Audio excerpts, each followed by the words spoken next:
Today we'll talk about how can you disable this sign or know how you can do that on your MobiOffice app. So you just follow these ways, then it's going to work with you.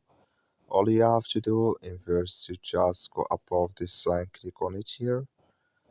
So then it's going to show for you a list like this, and all you have to do next, you just go down here, you click here on settings, just click on it. So then you come to next step here, it's going to show for you like this. You go down here, just keep going down. So then you click here on profile options, you just click on it. Then you come to next step here, it's going to show for you like this. Come here to detect other links, click in this sign or this color. Like you see color, it's gone, that's mean it's disabled with us now. That's all you have to do. That's all. Thank you for watching. Don't forget to support us by liking, subscribing.